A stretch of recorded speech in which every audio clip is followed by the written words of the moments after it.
Okay, so now we might run into something where we have to use a root or a power whenever we're working out a problem. So how would we work out getting a square of a number? For example, if I wanted to get 5 squared, we would hit the number 5, and then we could hit this key here that has an X with a little 2 above it. That actually stands for squaring. After I hit that button, I hit enter, and I can see that 5 squared is 25. If I want to do the reverse of that and find the square root, well, you can see above the square key there is a root symbol right up here. So again, recall to be able to access things above, we hit the second key. So I'm going to go second, and then that X squared key, and if I hit 25 and hit enter, you can see that the square root of 25 is 5. Now, one word of caution on that. That answer is only one of the possible answers. That is what's called the principal square root of 25. Recall, though, that there is another root.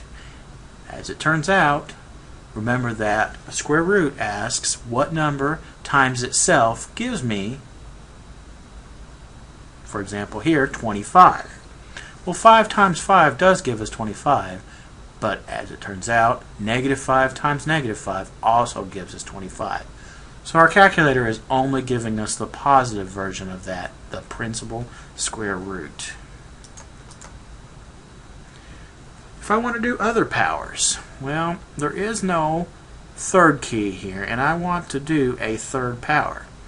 So to do higher exponents, I will hit the number of the base. See, I have hit the 4 here. And I do this caret key. If I hit the caret key here, the calculator now knows that the next number that I hit here is going to be an exponent. So I'm going to do 4 to the third power. And if I hit enter here, I can see that 4 to the third power is 64. And the same would hold for any other higher numbered power. Now if I want to do the reverse of that, well, there is no third root key on this one. So how do I access a third root? Well, it's under this menu called the Math menu. If I go to Math, you can see here that option number 4 is a third root. Now I have a choice. I can either arrow down, like so, and hit enter, or I can just hit the number 4 and it will automatically drop that third root back to my home screen. So I'm going to arrow here and hit enter, and you can see that it is ready to do a third root.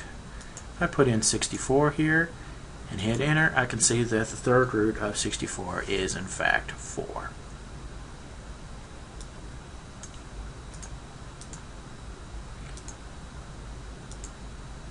So let's do a higher root. We're going back to that Math menu. I wanted to do a fourth root of 625 here. If I go through my catalog here of math functions, there is no fourth root. So how do I actually select a fourth root? So I'm going to go back to my home screen here. I actually have to tell it that I need this number here, this is the index, to be entered first. So I'm going to tell it that I want to use a fourth root. So I'm going to hit 4, and now go back to the Math menu, and if you look at this option number 5 here, it has an X up where that index should go. That 4 that we put in is actually going to replace that X. So if I arrow down, select the 5th option here, that is now ready to do a fourth root. So if I do 625 and hit enter, I can see that the fourth root of 625 is in fact 5. But remember, that is the principal root of 625. There is a second one on that one. So let's try a higher power. let's put 35 and raise it to the 15th power and see what we get. Whoops.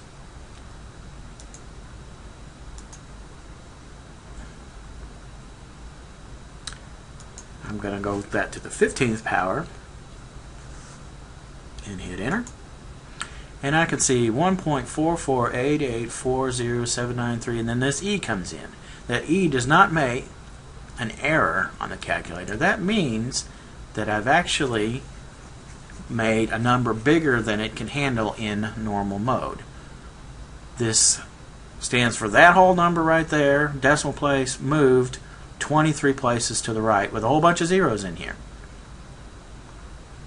So that actually stands for, if you're familiar with scientific notation, 1.448840793 times 10 to the 23rd. That's a really big number. As a rule of thumb, somewhere around 10 places, somewhere between 10 and 13 actually, the calculator starts jumping into scientific notation rather than a normal mode.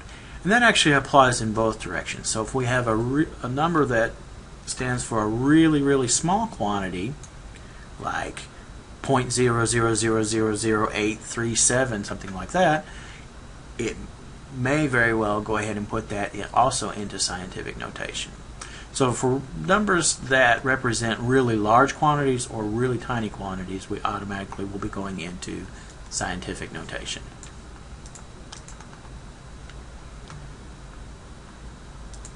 What if I do other types of roots? You can see here that I'm wanting to do what's called a rational exponent. If I want to do a rational exponent, 27, again, hit the caret key. Now I'm actually going to put this in parentheses. Now the reason I need to do this is order of operations is going to kick in. The calculator is very literal about order of operations. If I did not put these parentheses in here, in fact, the problem would take 27, raise it to the first power, and then take this whole answer, divide it by 3. This takes and raises 27 to the 1/3 power. And you can see that 27 to the 1/3 power is in fact 3. Which, as it turns out, is the same answer as the third root of 27.